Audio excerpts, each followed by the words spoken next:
नमस्कार, मैं वैद्य गरिमा सैनी आप सभी से, क्योंकि वर्षा ऋतु आ गई है तो जो मौसम चल रहा है उसी के अकॉर्डिंग चर्चा करूंगी।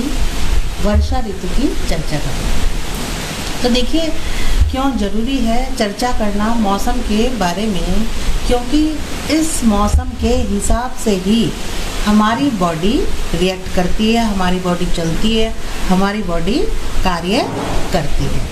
तो देखिए, इसीलिए हमें ये जानना बहुत ज़रूरी है कि किस मौसम में कौन सा आहार ग्रहण करना है, कौन सा विहार ग्रहण करना है और क्या दिनचर्या हमें फॉलो करनी है।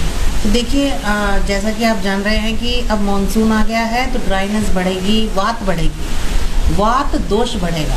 तो देखिए, जिन्हें भी गैस बनती है और बहुत ज़्यादा पेट फूलता है या पेन बहुत ज़्यादा रहता है, आर्थराइटिस की प्रॉब्लम है, कोई भी प्रॉब्लम है, तो आप ये पाएंगे कि आप जैसे ही हल्का सा ठंड कोल्डनेस मतलब ठंडी सी हवा के टच में आते हैं या फर्श पर भी बैठ जाते हैं पेन वाले लोग, तो उन्हें पेन स्टार्ट हो जाता है, क्योंकि वो ठंडी चीज़ के कांटेक्ट में आए और वात बढ़ी और पेन स्टार्ट हुआ।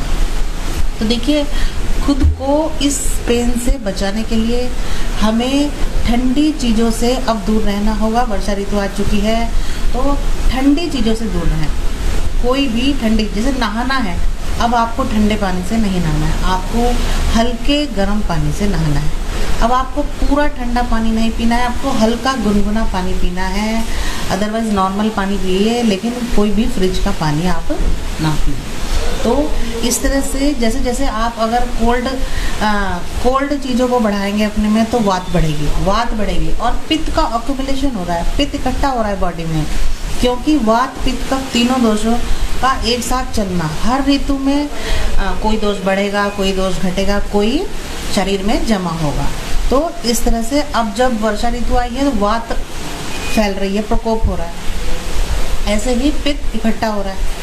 अभी नेक्स्ट ऋतु आएगी शरद ऋतु, उसमें क्या होगा, पित्त का प्रकोप होगा, पित्त फैलना स्टार्ट हो जाएगा। तो इस तरह से ये क्रम चलता रहता है, ये प्रकृति ने बनाया है, इसके अकॉर्डिंग हमें चलना होता है। तो किस तरह का टेस्ट वाला हम भोजन करें, तो भोजन होना चाहिए हल्का सौर, खट्टा, थोड़ा सा मीठा और सॉल्टी, नमक वाला, खट्टा मीठा हल्के से नमक वाला। इस तरह का आहार अब आपको सूट आएगा, अब आपकी त्वचा के लिए, आपकी बॉडी के लिए सातमया रहेगा।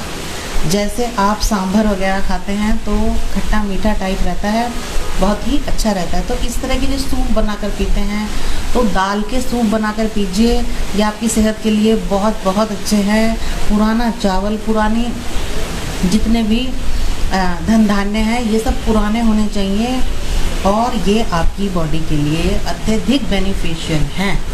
तो ध्यान दीजिए कि यहाँ आहार बदलने की देर है, यहाँ आपको भारी चीज़ें नहीं खानी है, क्योंकि डाइजेस्टिव फायर आपकी वीक है। तो आपको भारी भोजन नहीं करना है, ऐसा भोजन नहीं करना है जो आपको खुद से फील होता है कि ये भारी है मेरे शरीर के लिए, मुझे पच नहीं रहा है। दूध से बनी चीज़ें, पनीर की चीज़ें ज़्यादा नहीं खानी है आपको। सूपी जो हल्का गर्म हो, तेज़ गर्म होगा तो पित्त एक्युमुलेट होगा, आपकी बॉडी में पित्त बढ़ेगा। तो ध्यान रखिए, तेज़ गर्म नहीं हो रही है ये बात, हल्का गर्म करना है। ऐसे ही क्या कर सकते हैं आप, आहार हो गया, विहार हो गया, और क्या कर सकते हैं, और आपको ठंडी हवा डायरेक्ट अपनी स्किन के कांटेक्ट में आने नहीं देनी है। जैसे कि पेन वाले लोग हैं वो रात को फुल कवर अपने हाथों को कर लें, जिससे कि ये ना हो नेक्स्ट डे आप सुबह उठे हैं तो आपके हाथों में दर्द हो रहा है, क्योंकि ठंडी हवा पूरी रात जब आपके हाथों पर लगेगी तो हाथ अकड़ जाएंगे,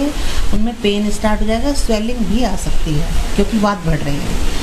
तो ये ध्यान रखना होगा, हाथ और पैर पूरे कवर होने चाहिए। जिन लोगों के पैरों में पेन रहता है या पैरों की कोई भी दिक्कत है, उनकी दिक्कत अब बढ़ जाने वाली है क्योंकि वात बढ़ रही है। इसलिए अपनी फुट केयर, अपने पैरों की स्पेशल देखभाल आपको करनी है। स्पेशली डायबिटिक पेशेंट हैं, अगर बाहर गए हैं और पैर गीले हो गए हैं तो तुरंत आपको पहुँचने हैं, सुखा लेने हैं।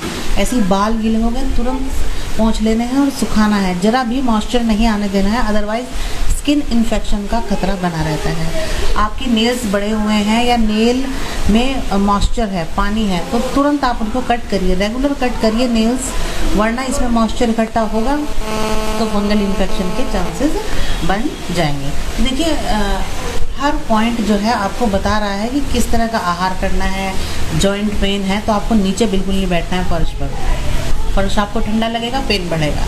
तो ध्यान रखना है, फुल बॉडी कवर करके ही सोना है। ऑयल मसाज करनी है, आपको मेडिकेटेड ऑयल लेकर उससे पूरी बॉडी की मसाज करनी है। स्पेशली पैरों का बहुत ध्यान रखना है।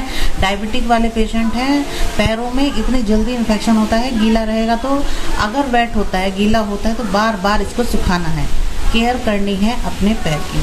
तो देखिए इस तरह का आहार विहार जब आप ग्रहण करते हैं और प्रिकॉशंस लेते हैं इस तरह की, तो आप क्या देखते हैं कि आप वर्षा ऋतु को ईजिली कवर अप कर लेते हैं। ईजिली आप इस ऋतु को साम्य अवस्था में जीवन यापन कर सकते हैं इस ऋतु में। तो ऐसे ही हर ऋतु का भोजन होता है, हर ऋतु की एक्सरसाइज होती है। ऐसा नहीं है कि बाहर बारिश हो रही है तो आप घर में ही बैठे रहेंगे और एक्सरसाइज करेंगे ही नहीं। तो फिजिकल एक्टिविटी भी ज़रूरी है, आपको फिजिकल एक्टिविटी घर में करते रहनी है थोड़ी थोड़ी। ये नहीं है कि आप बैठ गए हैं बिस्तर पर, तो ऐसे में आपका डाइजेशन और वीक हो जाएगा। और कोशिश करिए कि दिन में जब आप खाना खा रहे हैं तो सोए नहीं, क्योंकि दिन में खाना खाते ही आप सोएंगे तो कब बढ़ेगा, दिक्कत बढ़ेगी, बहुत परेशानी होने वाली है। तो कोशिश करिए कि दिन का खाना खाने के तुरंत बाद ना सोएं, आप उसको डाइजेस्ट करने के लिए वॉक करें घर के अंदर ही। तो कहना चाहूँगी आपसे, आयुर्वेद को फॉलो करते रहें मेरे साथ। धन्यवाद।